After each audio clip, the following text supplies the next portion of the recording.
Everyone, welcome to only EPFO. तो first lecture में हम लोगों ने बेसिक्स जो है उसके साथ डील किया था कि ईपीएफओ क्या होता है और क्या फंक्शन है ईपीएफओ के, कौन कौन सी बॉडी है जो इसे एडमिनिस्टर करती है। इस पर्टिकुलर लेक्चर में हम लोग मेन जो सिलेबस है उसको कवर करेंगे। अगर आपको लेक्चर अच्छे लग रहे हैं तो आप सब्सक्राइब कर सकते हैं ताकि जितनी भी वीडियोस हैं उनकी नोटिफिकेशन आप तक पहुंच सके। तो ये सब टॉपिक्स हैं जो हमें कवर करने हैं।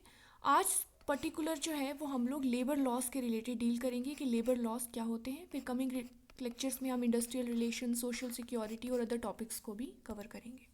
So let's start. देखिए, लेबर लॉस नाम से ही पता चल रहा है कि कुछ ऐसे लॉस हैं जो राइट्स प्रोवाइड करते हैं लेबर को। अब नाउ द क्वेश्चन अराइजेस कि कौन से राइट्स प्रोवाइड करने हैं लेबर को। देखिए, right to have good working condition, उन्हें सोशल सिक्योरिटी मिले, equal pay for equal work हो, गुड इंडस्ट्रियल रिलेशंस हो, and they have the power to form the trade union. तो ये सब राइट्स जो हैं वो लेबर को प्रोवाइड किए जाते हैं अंडर लेबर लॉज। तो I hope the thing is clear to you कि labour law is a law which is related to the rights and responsibilities of the workers or the labourers. Now the question arises, what is labour? Labour क्या है? देखिए, सबसे पहले labour जो है वो concurrent list में आता है, यानी इस पे centre as well as state दोनों ही जो है वो लॉस बना सकते हैं। इसीलिए हम लोगों ने देखा कि जो पहले जो पहले मोर देन 40 से भी ज़्यादा सेंटर के लॉस थे और मोर देन 100 स्टेट्स के लॉ थे, उन सबको सब्ज्यूम किया गया है अभी 4 कोर्ट्स में।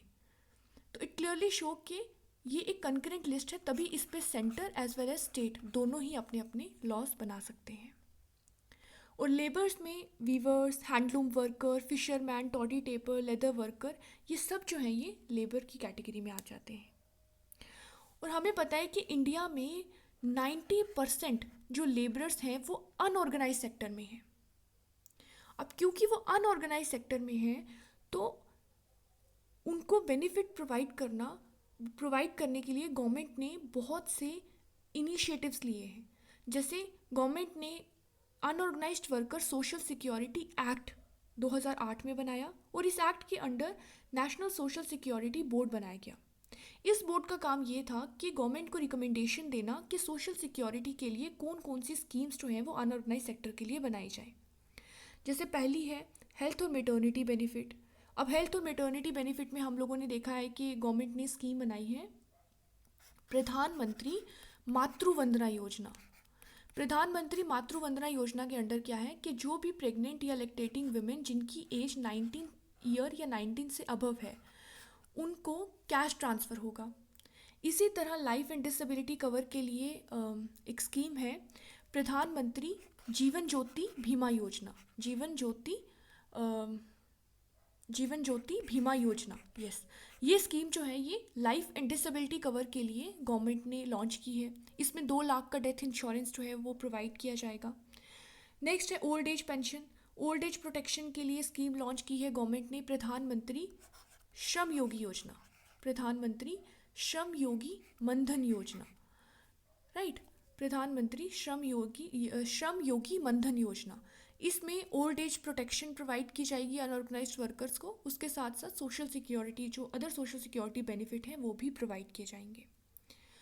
अब कोविड में रिसेंटली एक नई स्कीम जो है वो गवर्नमेंट ने स्ट्रीट वेंडर्स के लिए लॉन्च की थी प्रधानमंत्री स्वनिधि योजना, प्रधानमंत्री स्वनिधि योजना।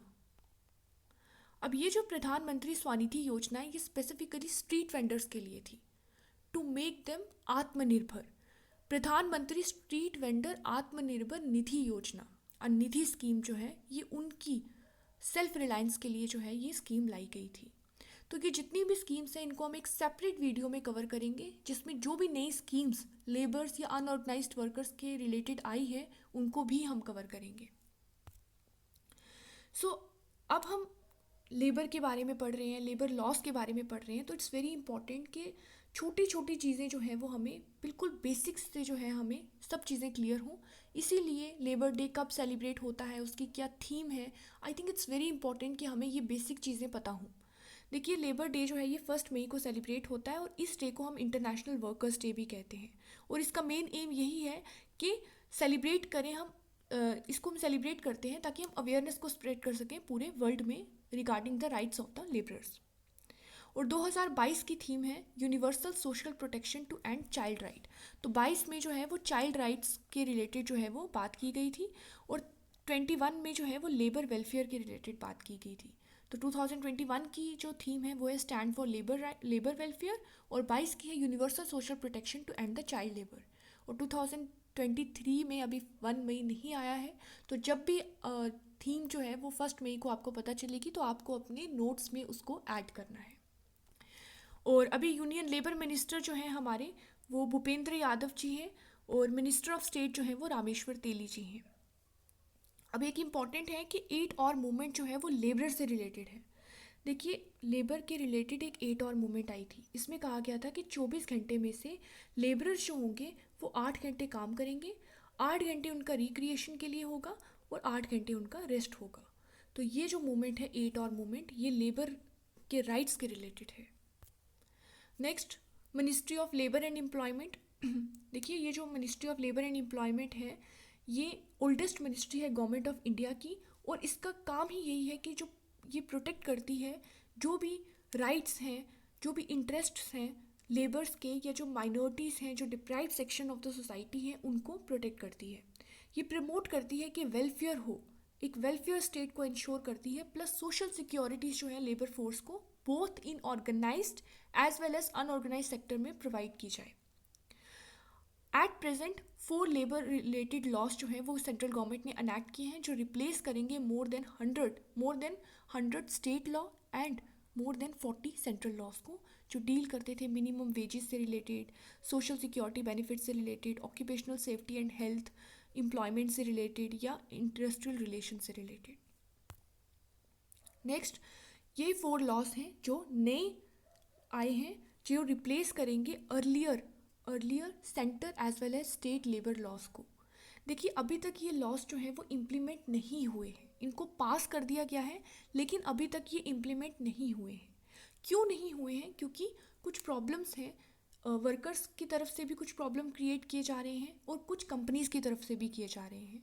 अब वर्कर्स की तरफ से ये है कि एक कंपनी जिसमें पहले 100 अगर 100 वर्कर्स होते थे तो वो कंपनी बंद हो जाती थी बिना गवर्नमेंट की परमिशन के। अब उसकी लिमिट 100 से बढ़ाकर 300 कर दी गई है। यानी अब अगर कोई कंपनी जिसमें 300 वर्कर काम कर रहे हैं वो बिना गवर्नमेंट की परमिशन के कंपनी बंद कर सकता है।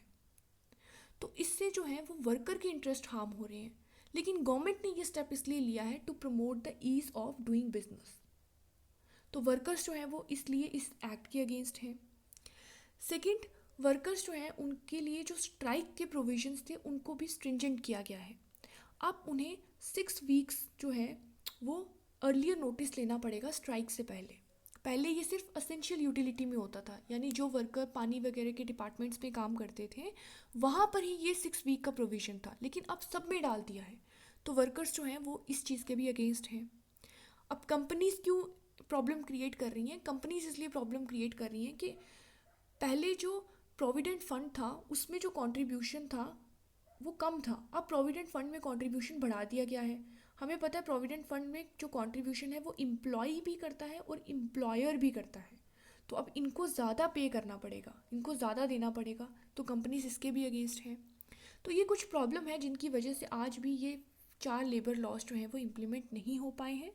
बट येस, ये बिल थे जो 2019-2020 में आए थे और आज जो है ये पास हो चुके हैं। अब कौन कौन से हैं? पहला है कोड ऑन वेजेस, 2019 में आया था। देखिए ये जो है ये इन्होंने इन चारों ने मिलकर 29 सेंट्रल लॉज को कंसोलिडेट किया है, तो ये आप अपने माइंड में क्लियर रखिएगा। फर्स्ट वाले ने 4, कोड ऑन वेजेस वाले ने 4 जो लॉज थे पहले लेबर के रिलेटेड उसको कंसोलिडेट किया है। इंडस्ट्रियल रिलेशन जो है, इंडस्ट्रियल रिलेशन ने 3 को किया है। कोड ऑन सोशल सिक्योरिटी जो है, इन्होंने कोड ऑन सोशल सिक्योरिटी ने 9 को किया है, 9 लॉज को सब्ज्यूम किया है। और सबसे ज़्यादा occupational safety, health and working condition जो है बिल या एक्ट जो है 2020 वाला, इसने 13 को किया है। तो टोटल जो है वो 29 लॉज जो हैं वो सब्ज्यूम कर लिए गए हैं इन 4 लॉज के अंडर। सो अब हम देखें कि लेबर लॉस क्या होता है। तो लेबर लॉस जैसा कि हमने पहले भी पढ़ा, अगर हम रिवाइज़ करें तो लेबर लॉस जो है ये, इन्हें हम एम्प्लॉयमेंट लॉस कहते हैं। ये प्रोटेक्ट करते हैं लेबर के राइट्स को, ये सोशल जस्टिस जो है उसको इंश्योर करते हैं। ये लेबर लॉस जो हैं इनको बनाने के लिए बहुत सी रिकमेंडेशंस जो हैं वो वेरियस कमेटीज़ और वेरियस कमीशंस के द्वारा दी गई थी।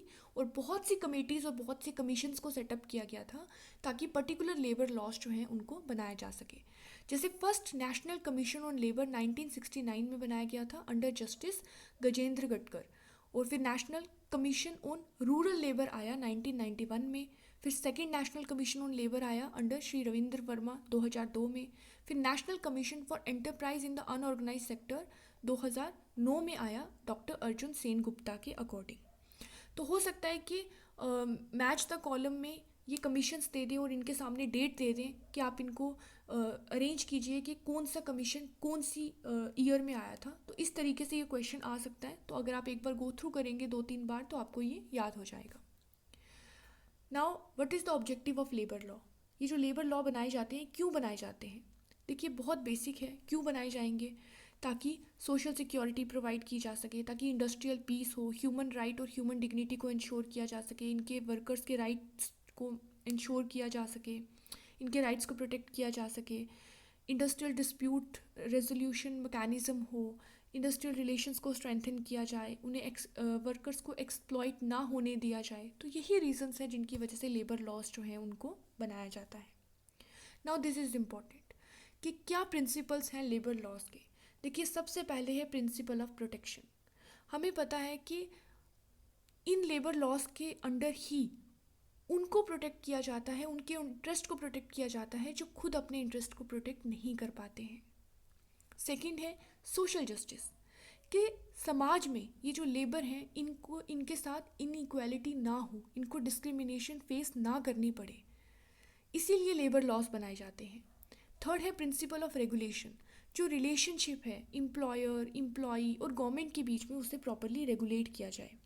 नेक्स्ट है वेलफेयर, एक वेलफेयर स्टेट बनाई जाए जहाँ पे सबके पास इक्वालिटी हो, वर्किंग कंडीशंस लेबर की अच्छी हो, उनके पास जो बेसिक एमिनिटीज़ हैं वो उन्हें प्रोवाइड की जा सके।